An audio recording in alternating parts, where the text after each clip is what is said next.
a WFSB Plus original. This is the Capitol Rundown.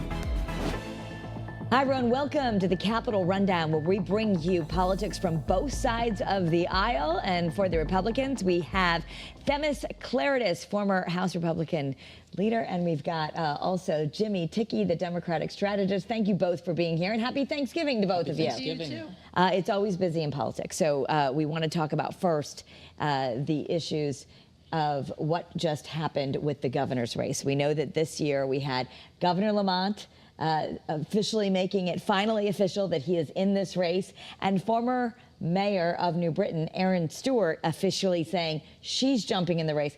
These were sort of expected things, but it's finally official. So I'm going to let you guys talk to it. What are we in for? Jimmy, let's start with you. All right. Yes. Well, I think it was widely believed that the governor was going to announce. We got through the local municipal elections in which Democrats had a great night, not only in Connecticut, but around the country. And so right on the other side of the municipal elections, the governor announced that he would be seeking his third term for the governorship. You know, in Connecticut, we don't have term limits, and the governor would be going for his third term, which would make him one of the longest serving governors in Connecticut history. He clearly loves the job. Everyone that talks to him says he just loves the job. He loves the role of governor. He loves Connecticut. And so we are having a re-election race for the governor. He has staffed up. He will be out there communicating to voters, has already released, some online videos, his positions, looking at a third term. Because when you run for re-election, it's not always just about what you've done, but it is about what's next. And so what can people look forward to? And so we will be having this gubernatorial race for the next 11 months.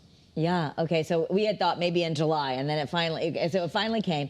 Themis, also for the Republicans, there was some debate. Would Erin Stewart jump in the ring? Because Lamont has shown that he's popular among the polls. So what's your take? I think that Erin Stewart and Ryan Fazio, who's a sitting state senator, they're now the two Republicans in the race for governor. I think that they're thinking, well, it's a little bit of an uphill battle, no question. Governor Lamont is popular, but it's also a third term. And third terms are notoriously difficult for governors. You can ask former Governor Rowland, you can ask Governor Cuomo.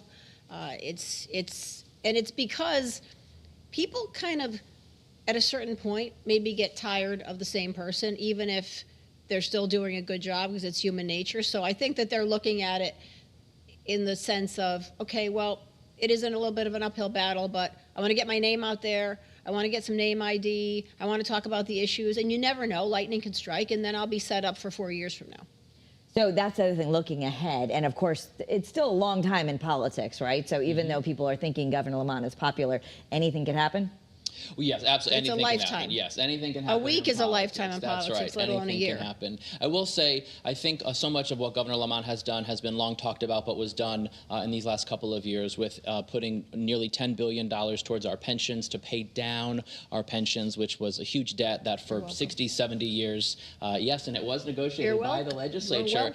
And it was negotiated by others, but it was never really enacted, and we really kicked the can down the road. And so sometimes all you need to do is just follow direction to pay down those pension debts at a record. And we also have the highest rainy day fund allowed by law, over $4 billion in a rainy day fund. So we have the wherewithal as a state to be competitive and to be responsive in this age of President Trump and the cuts we're seeing from the federal government, for our state to be able to respond and help the most vulnerable. So you think Lamont is getting some credit for the economy?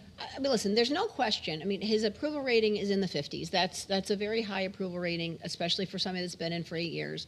He has done a lot of good things. He's, in addition to the budget that we negotiated in 2017, but he's kept it in place, which is a big deal, because a lot of these things people kind of just, after time passes, run roughshod over.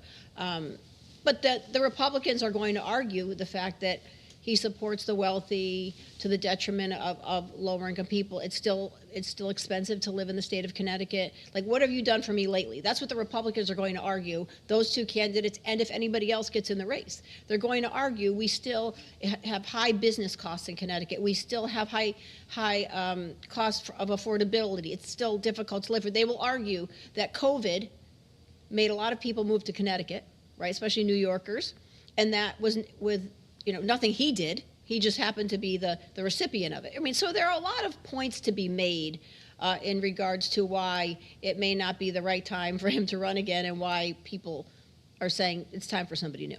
Yeah, before we move on to other issues, the third term, you gave a historical fact. No one's ever done that before except for... In Connecticut, we used to have 2-year terms for governor, believe it or not. But Yes. so we have had some that have maybe hit a third term, but none that had the 4-year term. So a 4-year for third Roland, term right? would be very rare. Roland did do it as well. That obviously did not end so well. So Okay. But okay. but he was also popular going into the third term, and he won by a lot in the third term in his reelection. I mean, the problems obviously happened after he got elected, but it's not that common, and there's a reason for it. Okay, so let's move on. All week long, there's been back and forth. In our last episode, we talked about would the Epstein files be released and all the backdoor wrangling, and why was there suddenly this groundswell of support to actually finally release them. Now we're waiting for them to be released. Do we think we're actually going to get to see what's in them? Jimmy? Well, I hope so. Keep in mind that at any point, past or present, this president could just release the files. He did not need an act of Congress to say, release the Epstein files. He could have done it with his Department of Justice. He did not. Democrats forced his hand through the discharge petition, making it happen in the House of Representatives. It got passed by Congress, ultimately bipartisan, which is very good, so that Democrats and Republicans really did come together in the House and in the Senate after the Democrats led on this effort. And so the hope is that, yes, the files are released. That is what the victims want. The only thing that should be redacted would be the victims' names. But this president and administration has sometimes had trouble with the truth, and you don't want to receive pages and pages of redacted information. That will not be helpful, and that was not the point of the law that the Congress now passed. So we really do wait to see what the Department of Justice will do and what files will be released. Why did the president turn around? Well, let me just clarify a little bit of that. First of all, it wasn't really the Democrats that forced his hand. It was his own Republican people, congressmen, that forced his hand. I think that's really where the issue came in, that you saw Marjorie Taylor Greene, Lauren Boebert, Senator Mace. You saw Republicans that were considered, MAGA Republicans, people that have supported Donald Trump all along the way, saying, I'm going to vote to open these files. I mean, I think that they should be released. Like I said, they should be released. And, come what may, whatever comes out of this, comes out of this. Now, I would also say that, and also the House wanted the names redacted. It was the Senate that didn't want the names redacted. So that's like also inter-party fighting, at that point. But, we are where we are, and the files are going to come out. But the other way to look at this, and I struggle with this, besides the fact that clearly I wanted them to be released and I thought they should be released, is that we've seen so many of these come through. We've seen emails. We've seen a lot of this stuff. And there's been so many investigative reporters that have delved really deeply into this. A lot of stuff has come out already. I don't know if we're going to be shocked by anything that comes out. I think it's just going to be more of the same, but that's still not good, right? I mean, that's still not good. Right. And I mean, just to be clear, the president was not, as of right now, he's not been accused of any wrongdoing. Even you're reading, I know you're reading the book of Virginia Giuffre right now, who is saying that as a victim herself, that neither President Trump nor President Clinton had anything to do with, at least from her experience with these girls. Yet, I think what's overwhelming to people is we see that it touched everyone. It was Republicans, Democrats, spiritual thought leaders like Deepak Chopra. I mean, the network was deep as far as what we're going to see. So what is the political fallout of this? I think it really could be a moment in American democracy where people really came together and said, release these files. I mean, there's so much being talked about it. There's so much on the internet. There's so many rumors. Releasing the files actually would put a lot of that away if we knew what was actually in the files. Redacting the sensitive information around victims' names, but otherwise letting people know what was in there and what was in the files. I think the moral of the story is that we as citizens of the state or the country vote for people. Right, and that means we give you the responsibility to do the job, whether it's in Congress, whether it's a state rep, state senator, mayor, what have you. And certainly you don't check with us on every thought you have or every move you make. But generally speaking, we believe that you should be transparent in what you're doing. And the fact that we've been fighting over this all these months and taking away attention from other really important things like the shutdown and the budgets and people that aren't able to get food and everything else is ridiculous. I mean, people just want to know what's happening. Right. People are very forgiving in this country. We've seen so many elected officials that have done so many bad things, went to jail, did this, got second chances. People give people second chances, but you have to know what's happening. It's keeping people in the dark that people have the most issue with, not as much what's coming out. Right, and especially now more than ever, transparency. I mean, people really do expect that in their government and from their elected officials to hold people accountable, that no one is above the law, and if wrongdoing was done, to expose it and to make it transparent. And you just rip the Band-Aid off and put it out. So if anything, this is a bipartisan win for transparency, for the people, for the everyday people, for the victims who are standing up. It's really not a one-party issue. No, I mean, it was a party fight. Yeah. Okay, should we not? What are we going to do here? But your average person on the street, if they even knew this was happening, if you asked them, like I always say, the lady at Dunkin' Donuts, when you asked her, they'd be like, of course these should be released. Right. You know, and move along. Right. And move There should along. be Just release one it. thing we Right. should agree on. Yeah. Release it. Yeah. So just before we move on to anything else, we keep waiting for these bellwether moments where people could actually come together on an issue rather than parties. Does that mean there's some agreement between parties? We saw some defection for the first time among GOP people who have. It was a show of maybe President Trump doesn't have the same iron grip that people believed he had to have, and then he ended up. People say he just decided let's release him because he didn't want to be on the wrong side or look like he was beaten. Right, and I think that when those Republicans who came out and said that they were going to vote to release, we also heard that he brought them in to the office. In the situation In the room, right? situation room, And though. said, Don't listen, do that. You know, don't do that. Now, they were also women, and I think those women also have a history of really being supportive of, you know, fighting domestic violence and you know, sexual assault and trafficking and all that. And I think, I mean, I don't know them and I can't say, I'm just guessing. I think that they said to themselves, all right, well, I can be loyal to you as a person, but this is ridiculous. I have all these women coming out saying this happened to me, and every day more people say I was a victim because they feel a strength in numbers that they're not going to be the only one and they're actually going to be listened to. And I think that they said, I want to do this. You know, I can't put my head on the pillow at night saying it's just about political loyalty. Now, the argument is, and I do believe that this is kind of showing some cracks in the armor, that he has to understand he can't just tell you what to do and you're going to do it blindly. There's also other issues involved that are more important to people than political loyalty.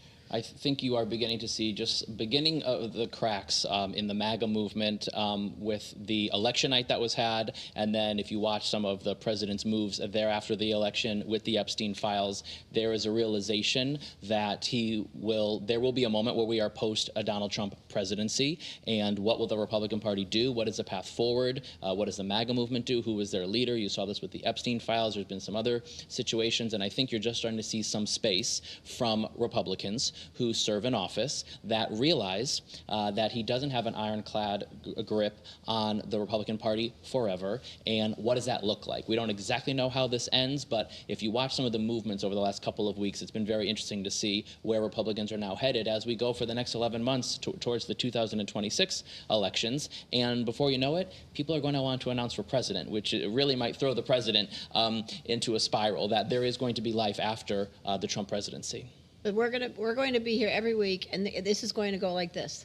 They're going to be, okay, there's no cracks in the armor, there's cracks in the armor, there's no cracks, there's cracks. Because I think it's going to really depend on how Republicans feel this will affect them in the November 6 elections. The midterms.